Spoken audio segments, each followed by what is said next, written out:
আসসালামু আলাইকুম। আমি আব্দুল্লাহ নাহিয়ান। আজকে ক্লাসে সবাইকে স্বাগতম জানাচ্ছি। তো আজকে আমাদের HTML এর অষ্টম ক্লাস।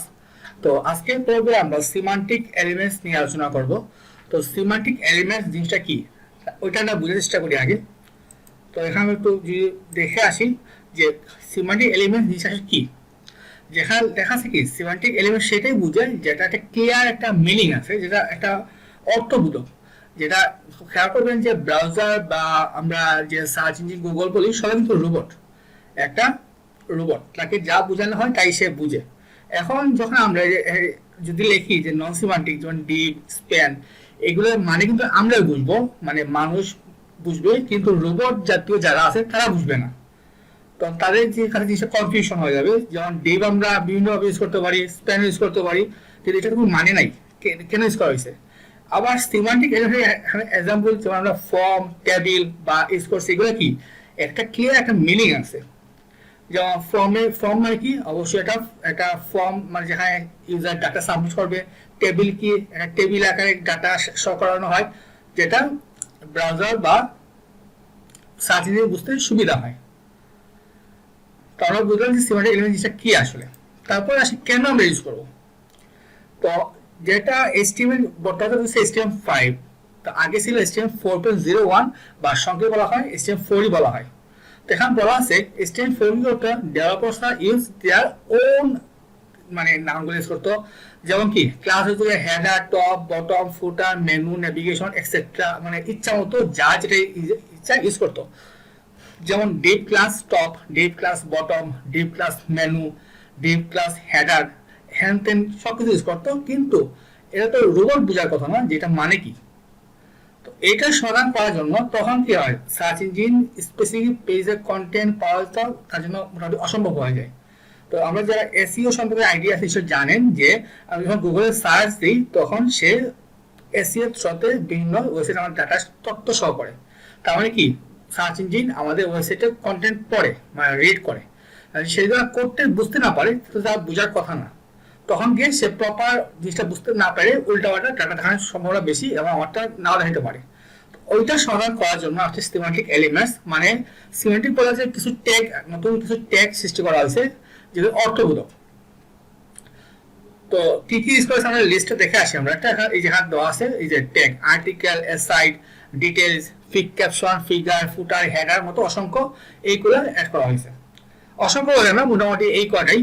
তো আমরা একটা প্র্যাকটিক্যাল এক্সাম্পল দেখে বুঝতে পারবো আসলে কাজটা কি আসলে, তাহলে একটু বুঝতে ইজি হবে।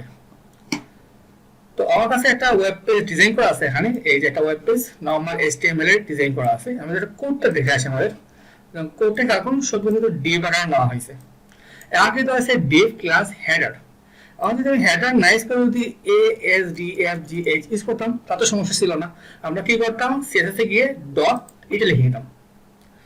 এটাতে আওয়াজ দেওয়ার জন্য অর্থবোধক, কিন্তু রোবট সে তো কিছু বুঝবে না, তার জন্য তো মিনিংফুল না। এখন এখানে তো যা চেঞ্জ করতে পারে। ওইটা সমাধান করার জন্য মূলত আমাদের সিমান্টিক এলিমেন্টস।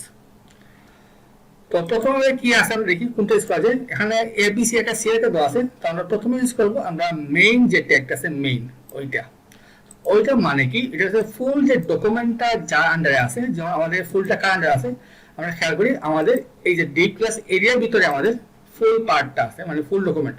তো আমরা এখানে ডিপ না লিখে দিব মেইন, বাকি সব সেম থাকবে, ক্লাস যা আছে সমস্যা নাই। আর এন্ড করবো কি হবে, এখানে শেষ মেইন। এইটা থেকে জাস্ট পার্থক্য। এখন রোবট যখন আমার কোডটা পড়বে তখন সে এই ট্যাগটা খেয়াল করবে, ক্লাস আর দেখবে না, তার এটা দেখা দরকার নেই, সে খেয়াল করবে ট্যাগটা। যদি মেইন লেখা থাকে তাহলে বুঝবে এটা থেকে মূল যে বাউন্ডারিটা বা মূল যে সাইজ বক্সটা আমাদের। আমরা যখন পেজটা রিফ্রেশ দিই দেখুন আমাদের আউটপুট ঠিক মতো আসছে। আমরা যদি রাইট ক্লিক করে ভিউ পেজ সোর্সে যাই, এখন আমাদের কিন্তু এটা কোনো কালার হয় না, মানে প্রপার কালার আসছে। কারণ যদি মানে কাজ না করতো তাহলে এখানে লাল কালার শো করতো, যে সে বুঝতেছে না, তবে সেটা কাজ করছে আমরা এটা। ওকে, তারপরে আসে কি আমাদের, তারপরে ওয়েবসাইটে আমরা যখন বানাইছিলাম আমরা কিন্তু বিভিন্ন কে ভাগ করছি। যেমন এইটা একটা এইটা একটা তারপরে একটা পার এই গুলো কি বলা হয়, সেকশন বলা হয়। মানে কি সেকশন। যেমন এই যে আমাদের একটা সেকশন, একটা মানে এক একটা সেকশন।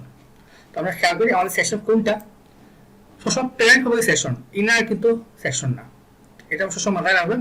তাহলে এই যে রটা আছে আমাদের, আমরা একটা র ভাগ করছিলাম হেডার, লগের একটা পার্ট, ম্যানুয়াল একটা পার্ট। তো আমরা এখানে নাম কি দেবো, সেকশন। সেকশন শুরু, ও সরি এটা ভুল করছি আমি, প্রথম যে পার্টটা আছে উপরের পার্টটা কি বলা হয়, হেডার। একদম উপরের পার্টটা হেডার, লাস্টের পার্টটা মানে ফুটার। মানে হচ্ছে কি যদি র হয় 5টা, তাহলে প্রথম যে রটা সে হচ্ছে কি হেডার, লাস্টে যে রটা সে হচ্ছে কি ফুটার, আর মাঝখানে যারা আছে ওরা হবে কি সেকশন। যে কোনো সাইটের ক্ষেত্রে আপনি HTML এর যেই ডিজাইন করুন না কেন, কোড করলে এই ফর্মেটটা ফলো করবেন। তাহলে আমরা কি রাখতে পারি, হেডার। হেডার শুরু, হেডার শেষ, আর কোনো চেঞ্জ নেই আমাদের। এই র গুলো আমাদের, তারপর কি একটা র আছে আমাদের ব্যানার, এখন কি হবে, সেকশন হবে। সেকশন শুরু, সেকশন শেষ।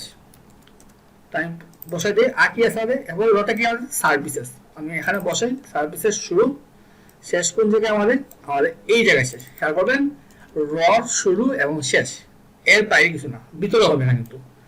অ্যাবাউট শুরু, এখানে অ্যাবাউটটা নিলাম, তারপরে আমার অ্যাবাউট এখানে শেষ, তারপর এখন কি লাস্টের পার্টটা, তো এটা হিসেবে সেকশন হবে না, হবে কি ফুটার। ফুটার শুরু, ফুটার শেষ। তার মধ্যে এই পর্যায়ে আমাদের সেক্টরের পেজটা এরো দিই, থাকুন আমার ডাটা কিন্তু সব ঠিক আছে। কোয়েশন হতে পারে যে আমরা মানে অযথাই কেন কষ্ট করতেছি, কষ্ট করার কারণটা হচ্ছে গিয়ে যাতে সার্চ ইঞ্জিন প্রপারলি আমার সাইটটা রিড করতে পারে। যদি ইউজার যদি না পায় সার্চ করতে, আমার সাইটটা মানে লাভ হইলো না, ঠিক না? এই জন্য আমি একটু পেজ সোর্স চেক করি, থাকুন আমার কোনো এরর আসতেছে না। এরর করতে বলেছি লাল কালার, যেটা কোড ভুল হইলে লাল কালার শো করে, সেটা আসতেছে না, তার কোডটা ফুললি ভ্যালিড। তারপর কি আছে আমাদের, তাহলে সেকশন পার্টটা শেষ। এখন আমরা সেই ইমেজ, এখন আসলে মেনু পার্টটা। তো মেনুর জন্য আর একটা ট্যাগ দেওয়া আছে, এটা যেটা ন্যাব বলা হয়, নেভিগেশন সংখ্যা ন্যাব। যেটা আপনার মেনু থাকবে তাকে দিবেন ন্যাব দিব আমরা, কারণ কোনটা, এই যে ডিপ ক্লাস মেনু, এটা হবে কি ন্যাব হবে। মেনুর যে এরিয়াটা সবসময় আমরা ন্যাব আকারে ভাগ করে নিব এটা। তাহলে এটা হয়ে গেল আমাদের। তারপর আছে ইমেজ দেওয়া আছে, তো ইমেজের একটা ট্যাগ দেওয়া আছে, কারণ ইমেজটা খুবই ইম্পর্টেন্ট। কারণ সাধারণত যখন গুগল সার্চ দিই ইমেজ কিন্তু আলাদাভাবে ইমেজ আসে আমাদের। তো এটা যেন আছে কি, এই যে ফিগার, এই যে ফিগারটা আমরা কি করতে পারি, আমাদের কোডে যাই, কোন অংশটা আমাদের ইমেজটা, আমি একটা ফিগার ট্যাগ নেই, ফিগার সরি ফিগার, এই ফিগারের ভিতরে আমরা ছবিটা বসাই দেবো জাস্ট আইএনজি সহ। তাইলে রোবট যখন ফিগার ট্যাগ দেবে তখন সে অটোমেটিক বুঝে যাবে এখানে একটা ছবি আছে। তারপর কোন জায়গায় আমাদের ট্যাগ আছে, এই যে ইমেজটা, এখানে আমরা কি বসাবো, একটা ফিগার ট্যাগ, ফিগার। তারপর কি আছে আমাদের, যতগুলো ছবি সবগুলো সরি সবগুলো ছবি হবে ফিগার ট্যাগের ভিতরে, ফিগার। তারপরে কোনটা আছে আমাদের, এই আইএনজি ট্যাগ, এটা কি হবে ফিগার ট্যাগের ভিতরে। আর কোন ছবি আছে আমাদের, আর ছবি নাই। আচ্ছা এখানে কিন্তু একটা মেনু আছে, কিন্তু এটা কিন্তু আমাদের মেইন মেনু না, খেয়াল করুন আমাদের একটু ডিজাইনে খেয়াল করি, সে একটু সাইডে আছে, মানে সাইড বাই হিসেবে আছে। তো তার জন্য ট্যাগ আছে, তাকে বলা হয় কি এর সাইড, মানে সে সাইডে আছে, এই জন্য তার ট্যাগটা কি হবে, এর সাইড। এর সাইড শুরু করলাম, সরি এর সাইড শুরু, এর সাইড শেষ। তাহলে কোডটা বসালাম। তারপর কি আছে আমার, দেখি আমার কি কি বাকি আছে আমাদের। আমরা উপরে চলে আসি, আমাদের হ্যাঁ সরি লগো, এটা একটা ইমেজ, এখানে ফিগার হবে আমাদের, এটা একটা ফিগার। তারপর কোন পার্ট বাকি আছে আমাদের, মেইন, হেডার নিলাম, লগো, মেনু, ব্যানার। এখন আসি আমরা যে সিঙ্গেল সার্ভিস, খেয়াল করুন এক একটা ইন্ডিভিজুয়াল কন্টেন্ট, মানে ইন্ডিভিজুয়াল, সে একটা ইন্ডিভিজুয়াল, সে ইন্ডিভিজুয়াল, সে ইন্ডিভিজুয়াল, এরকম ক্ষেত্রে আমরা কি দিব, আর্টিকেল, মানে একটা অনুচ্ছেদ। তাহলে সিঙ্গেল সার্ভিস কি বুঝতে পারি, আর্টিকেল শুরু, আর্টিকেল শেষ। তারপর কি আছে আমাদের সেকেন্ড যে সিঙ্গেল সার্ভিসটা, যেহেতু ইন্ডিভিজুয়াল, এটা শুরু শেষ। 3 নম্বরটাও আর্টিকেল শুরু, আর্টিকেল শেষ। তারপর কি আছে আমাদের, আর তো সাইড বার নিলাম, তাহলে আমাদের মোটামুটি সবগুলো কমপ্লিট হয়ে গেল। মোটামুটি আসলে এইগুলো বেশি ইউজ করা হয়। তারপর আমাদের ডিটেলস ইউজ করা হয়, ফিক ক্যাপশন। তো ফিক ক্যাপশন কি, যদি আপনি ছবি কোনো ট্যাগ ইউজ করেন, ছবির জন্য কোনো ডেসক্রিপশন ইউজ করেন, যেমন আমি এখানে একটু দেখাই দিই, ইমেজে আপনার একটা ডেসক্রিপশন দরকার, কি বসাবেন, ফিক ক্যাপশন, মানে বুঝলেন ফিগার ক্যাপশন বুঝে এটা।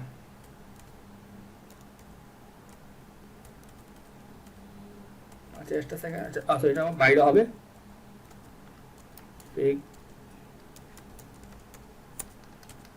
কি বানানটা ভুল করলাম কিনা, ফিগ ক্যাপশন। আচ্ছা এটা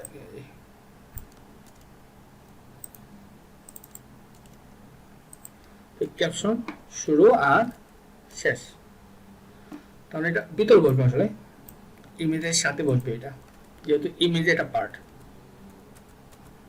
একটু এলাইনটা ঠিক করে ফেলি।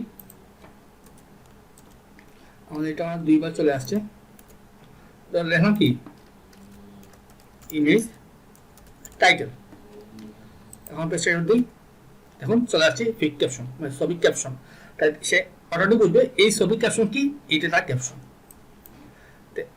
তারপর কি বাকি আছে আমাদের, তারপর figure, footer, header, main, mark, section, summary, time, মানে বাকিগুলো আসলে রেয়ার কেসেস হয়।